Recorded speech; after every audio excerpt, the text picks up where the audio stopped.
Vitamins and supplements, because there are literally hundreds out there on the market, but which ones are safe to take, which ones work well together, and which ones should be part of your daily routine?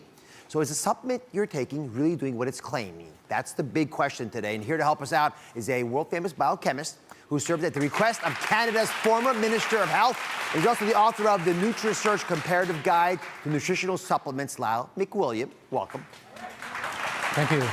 I love this book that you have. Thank you. It's the go-to book I use to figure out which supplements make sense or not. Why in the very beginning did you start to write all this down? It takes a lot of work. Well, it all happened about 17 years ago. I was working as a consultant with Health Canada to help develop the regulations that are now in place in terms of the sale and manufacture of health products in Canada.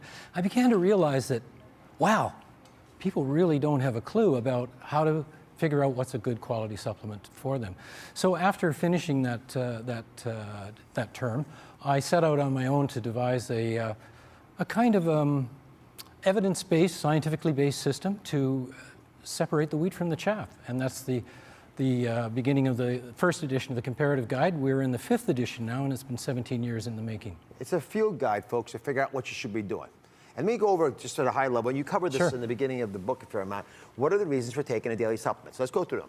A, we eat a poor diet. You may not think you do, but most people, the overwhelming majority, don't eat the healthy vegetables and fruits and all the foods we want you to eat. Secondly, a lot of us overcook our food. And because of that, we actually lose nutrients because we destroy them in the foods that naturally would have had them. And then, of course, we're all getting older. We don't want to acknowledge it, but it's true, and that changes our metabolic rates, and body processes don't always function at full speed. So we asked, if you're willing to take some questions, our viewers to pose a few of the big challenges that they face. So let's look at the first question. Hi, Dr. Oz. My name is Kendi. I take over 10 supplements a day. Is that okay? How many really is too many? How many is too many? Well, you know, it's a good question. And there's really no set answer to it. I take probably about 14 different supplements a day, and if you look at the broad spectrum supplement, well, he's 106, by the way, which is, you know, one of the reasons. If you look at the broad spectrum supplement, that probably has 30, 35 ingredients in it. So I'm taking a lot of stuff, but it's not a question of how much or how many. It's a question of how are they manufactured. And it's a question of knowing what to look out for. There are a few nutrients that can be problematic. For example, vitamin A. Yeah.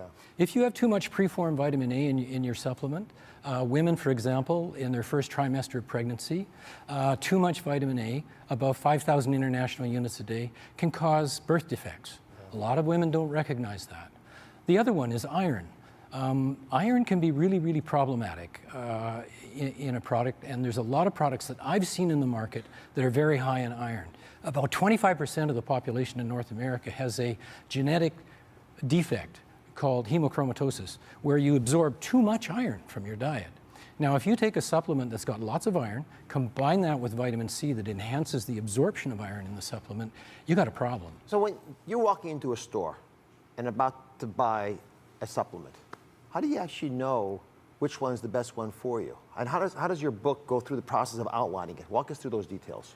Well, what we've done in the book is we've taken a scientific discipline to evaluate the product. First of all, we developed an analysis model based upon the published recommendations of 12 other nutritional authorities. We didn't want to put our particular bias into it, so we stood on the shoulders of others, so to speak, and developed this criteria.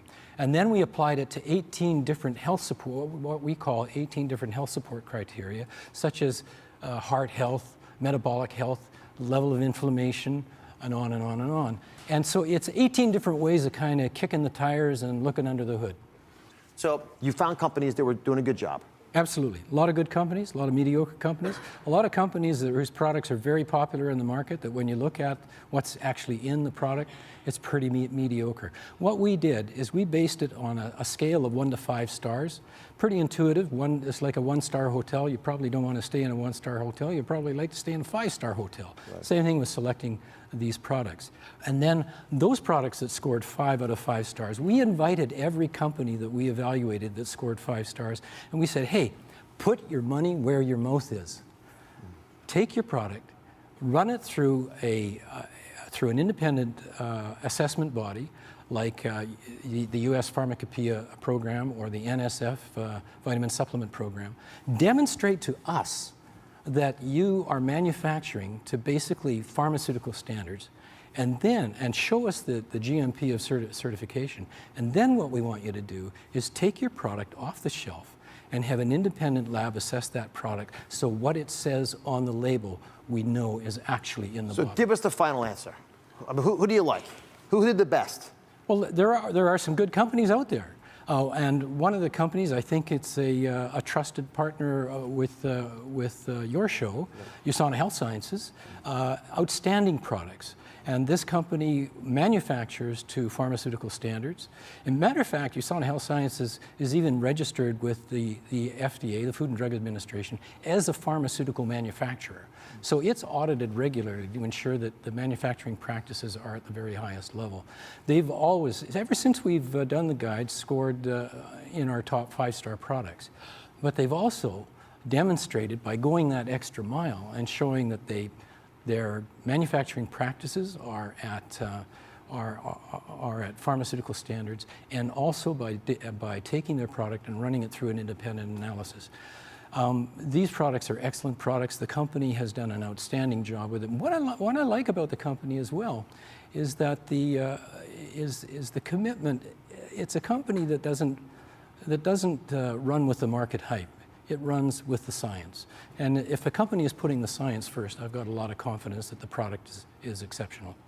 Well, it's one of the reasons that we're proud to have USANA as one of our trusted sponsors, because they actually have the highest rating in your book. I thank you for all the work you've done, which is... You're very welcome. Glad to be here. Thanks to our trusted sponsorship partner, USANA. You can go to DrOz.com right now and enter for a chance to win one of 1,000 copies of the Comparative Guide to Nutritional Supplements. And you know, studio audience, we love you.